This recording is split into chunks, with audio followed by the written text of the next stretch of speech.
j'espère que vous allez bien. Moi c'est Gabi, on se retrouve pour une nouvelle vidéo. Je parle un peu fort aujourd'hui parce que dans ma vidéo précédente, on m'a demandé de parler un peu plus fort. Je me suis pas encore acheté de micro, je promets que je vais le faire bientôt. Donc pardonnez-moi, d'accord, soyez indulgents. Mais je vous entends, je vous entends. Donc je vais faire un effort de parler un peu plus fort dans cette vidéo pour que le son ressorte un peu mieux, d'accord? C'est marrant parce que Dieu savait que j'allais filmer cette vidéo aujourd'hui parce que c'est une vidéo que j'ai programmé de filmer depuis hier. Et donc hier soir quand je vais au lit, il m'a montré un rêve concernant le sujet dont je vais parler dans cette vidéo. Donc je comprends vraiment que c'est lui qui m'inspire vraiment et qu'il me dit lui-même à travers le rêve qu'il m'a montré ce soir que ce que je vais vous dire, c'est vraiment la vérité. Le sujet d'aujourd'hui sera ce qui sort de notre bouche. Et j'ai l'impression, c'est pas l'impression, c'est la vérité. Le monde actuel a tellement tout normalisé que les gens, ils croient qu'ils sont tout permis. Ils estiment qu'ils ont le droit d'absolument tout.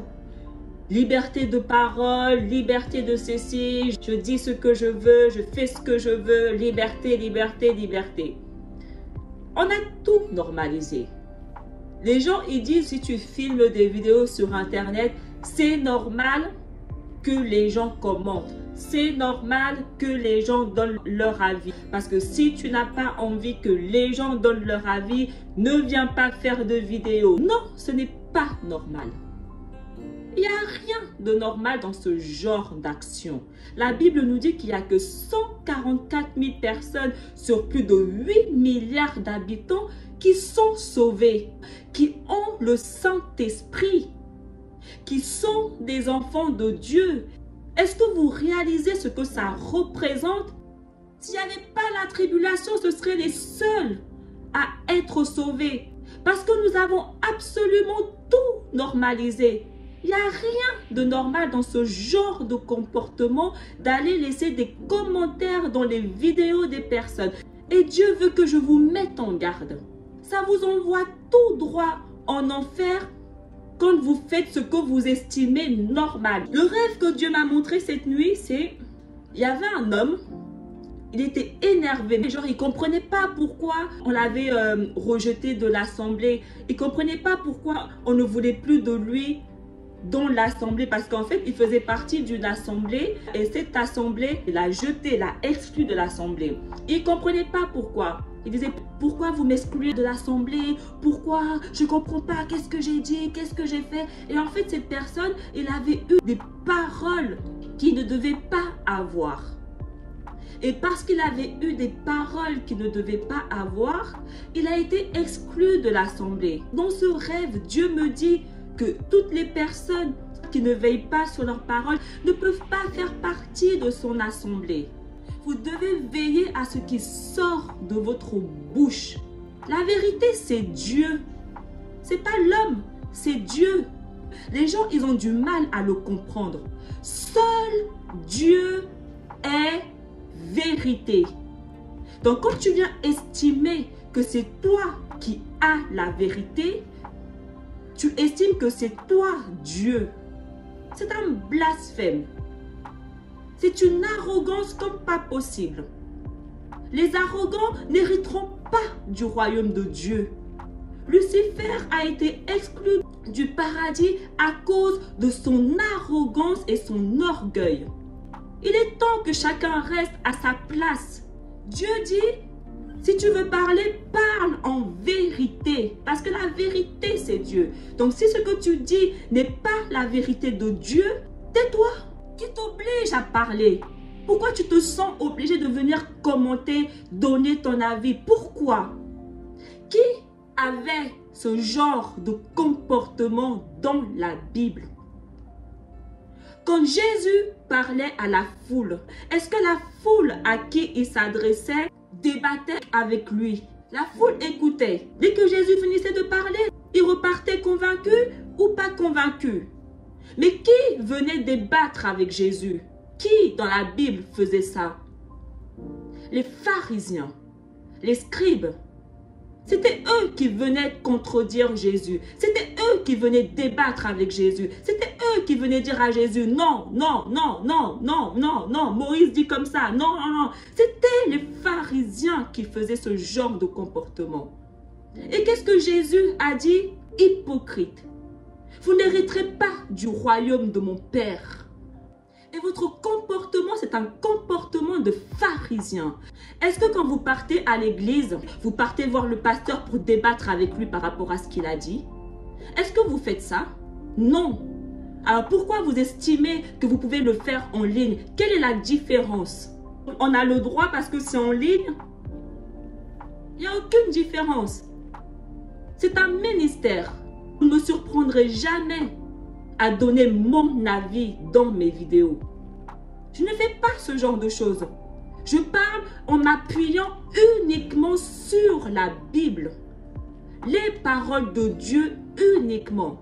Donc si tu n'es pas d'accord avec ce que je dis, c'est juste une question d'interprétation. Tu n'es juste pas d'accord avec mon interprétation. Donc parce que tu n'es pas d'accord avec mon interprétation de la parole, tu viens me dire tu mens. C'est moi qui ai raison. C'est ce que je dis qui est la vérité. Est-ce que tu te rends compte le niveau d'arrogance que c'est? Et qu'est-ce que Jésus nous dit? Soyez humbles comme une colombe et prudents comme un serpent. Humble comme une colombe et prudent comme un serpent. Voici comment Jésus veut que nous soyons. Et le pire, c'est que vous ne vous en rendez même pas compte parce que vous trouvez ça normal. C'est pour ça que le monde entier est condamné. Qu'est-ce que nous dit la Bible dessus? Jésus, dans Matthieu, il dit, ce n'est pas ce qui entre dans la bouche qui souille l'homme, mais ce qui sort de la bouche, c'est ce qui souille l'homme. Car c'est du cœur que viennent les mauvaises pensées, les meurtres, les adultères, les impudicités, les vols, les faux témoignages, les calomnies. Tout ce qui sort de ta bouche sort du cœur. Et les gens, ils aiment trop dire aussi, oui, mais la Bible nous demande qu'on doit tester les esprits. Parce que tu crois que c'est en venant débattre que tu testes les esprits. Et c'est quoi tester un esprit? Qu'est-ce que Jésus nous dit? Leur fruit. Est-ce que le fruit qui en sort est bon ou mauvais? Quel est le résultat de ce que cette personne dit? Quel est le résultat qui en sort de ce que cette personne fait? C'est ça le fruit. Est-ce que le fruit est bon? Est-ce que le résultat est bon ou est-ce que le résultat est mauvais? C'est ça, tester le fruit de quelqu'un. Donc quand tu vas débattre avec une personne juste parce que tu as regardé une vidéo de cette personne, c'est pas tester les esprits. Va voir plusieurs vidéos. Moi, c'est comme ça que je fais quand je teste les esprits. Je regarde plusieurs vidéos de la personne, pas qu'une seule. On ne peut pas juger basé que sur une vidéo. Quand j'estime que c'est bon, je m'abonne. Quand tu vas dans un magasin et que tu vas acheter des fruits, est-ce que tu prends le premier fruit que tu vois? Non, tu vas tâter plusieurs fruits, n'est-ce pas? Et le meilleur que tu estimes bien en tâtant, c'est celui-là que tu vas prendre, n'est-ce pas? Eh bien, c'est pareil. Va tâter plusieurs, va regarder plusieurs de ces vidéos et si le message est bon, tu t'abonnes. Et si le message n'est pas bon, tu traces ta route. Point. Parce que c'est exactement ce que tu fais en supermarché, vrai ou faux? Tu laisses ceux qui ne te plaisent pas, n'est-ce pas? Est-ce que tu fais la guerre avec eux? Non, tu les laisses. Ils ne te plaisent pas, tu laisses. Et tu prends celui qui te plaît, vrai ou faux?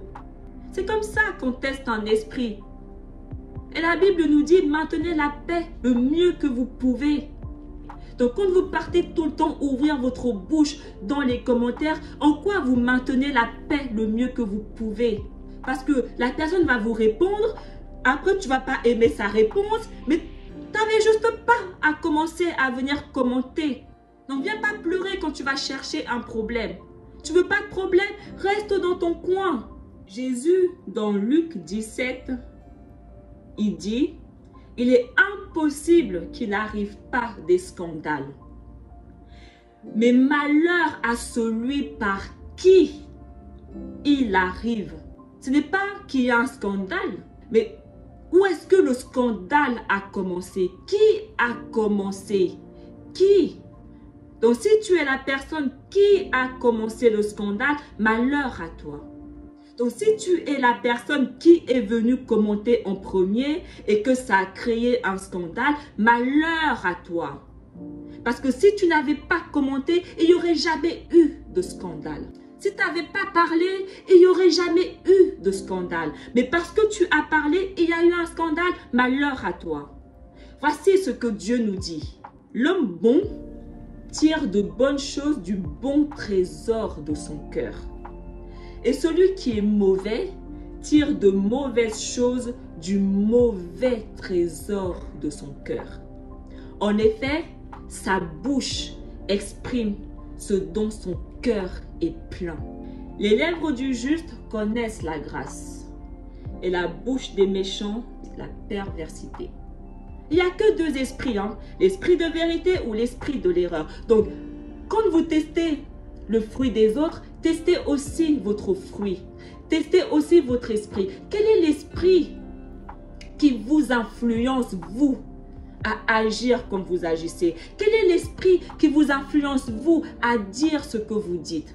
Testez aussi votre propre esprit. Satan peut t'utiliser pour venir mener sa mission sans même que tu ne t'en rends compte. Celui qui veille sur sa bouche se garde lui-même. Mais celui qui ouvre de grandes lèvres court à sa perte. Les gens, des fois, ils prennent mes vidéos comme si je m'adressais directement à eux. Je ne vous connais pas. Est-ce que vous réalisez ça? Je ne vous connais ni d'Adam ni d'Ève. Mes vidéos sont pour les brebis perdues de Dieu. C'est pour eux que je suis là. Ce n'est pas pour tout le monde. Comprenez-le bien déjà. Ce n'est pas pour tout le monde. Il n'y a que Dieu qui connaît qui sont ces brebis perdues. Moi, je ne les connais pas. Moi, je fais juste la mission qui m'a été donnée. Ouvre ta bouche. Juge avec justice. Et défends le malheureux et le pauvre. Proverbe 8, verset 13. Craindre l'Éternel, c'est détester le mal. L'arrogance, l'orgueil, la voix du mal et la bouche perverse, voilà ce que je déteste. Par sa bouche, l'impie perd son prochain, tandis que les justes sont délivrés par leur connaissance. Il faut savoir que le fait que vous ne connaissez pas la parole de Dieu, c'est une chose, rien que là déjà, qui vous condamne. Mais Satan va envoyer son armée, ces personnes. Il a 8 milliards de personnes qu'il peut utiliser pour faire ça. Vive l'armée! Il va utiliser ces personnes pour venir encore plus vous perdre. Surtout quand il y a quelqu'un qui va essayer de venir vous ramener vers la vérité. Il va encore plus attaquer. Leurs commentaires ont pour but de perdre vos âmes. C'est un combat spirituel. Vous devez le comprendre. C'est un combat spirituel entre la vérité et l'erreur, entre Dieu et Satan. Donc c'est soit tu es gouverné par l'esprit de Dieu, soit tu es gouverné par l'esprit de Satan. C'est pour ça qu'il faut être vraiment prudent dans vos actions et dans vos paroles. Les paroles du sage sont pleines de grâce, tandis que les lèvres de l'homme stupide causent sa perte. Même le fou, quand il se tait, passe pour un sage. Celui qui ferme ses lèvres est un homme intelligent. Apprenez à fermer vos lèvres. Qu'aucune parole malsaine ne sorte de votre bouche, mais seulement de bonnes paroles qui, en fonction des besoins, servent à l'édification et transmettent une grâce à ceux qui les entendent. Le fruit doit être bon dans tout ce que vous dites, dans tout ce que vous faites. Si les paroles qui sortent de ta bouche ne sont pas pour le bien de la personne qui les entend, tais-toi. Si tes paroles ne servent pas à rapprocher ton prochain de Dieu, tais-toi. On s'en fout de ce que tu penses. Les gens, ils aiment trop donner leur avis. Je pense, moi je crois, moi je pense, On s'en fout de ce que tu penses. Il est temps que tu le saches et qu'on te le dise. En tout cas, moi, ça ne m'intéresse pas ce que tu penses. Tout ce que j'ai besoin de savoir se trouve dans la parole de Dieu. Donc, si ce que tu dis ne se trouve pas dans la parole de Dieu, je m'en tape. Garde ça pour toi. Vous ne me surprendrez jamais. Allez voir quelqu'un et lui dire ce que je pense. Jamais. Dieu m'en est témoin. Je suis dans mon coin. Si je veux dire quelque chose, je prends mon téléphone, je filme. En dehors de ça, je me tais. Vous ne me surprendrez jamais dans les commentaires de qui que ce soit. Vous ne me surprendrez jamais dans les DM de qui que ce soit. Je ne fais pas ce genre de choses. Je veux parler, je prends mon téléphone, je filme, je poste. Mon avis n'intéresse personne. Vous devez parler uniquement en vérité. Et la vérité, c'est Dieu. Et sa vérité se trouve dans la Bible. Il n'y aura même pas 1% de la population mondiale qui va être sauvée. Est-ce que vous vous en rendez compte ou est-ce que vous dormez encore? Je ne sais pas, peut-être que vous dormez encore. Il y a déjà 144 000 qui sont sauvés. Faites partie de cette minorité. Faites partie de ces 1%. Veillez sur votre bouche. Ne faites pas ce que le monde fait. Ne faites pas ces choses-là. Pas parce que ton prochain fait que ça veut dire que ce qu'il fait est bien. Vivez en fonction de ce que Dieu vous dit. Vivez en fonction de ce que la parole de Dieu vous dit uniquement. Ne vivez pas en fonction de l'influence du monde. Le monde est condamné. Donc si vous vivez en fonction du monde, alors vous aussi, vous êtes condamné. Jésus dit que le chemin qui mène à mon royaume est étroit, mais que celui qui mène à la perdition est vaste. Et tout le monde emprunte ce chemin. Ne faites pas partie de ce monde qui emprunte ce chemin.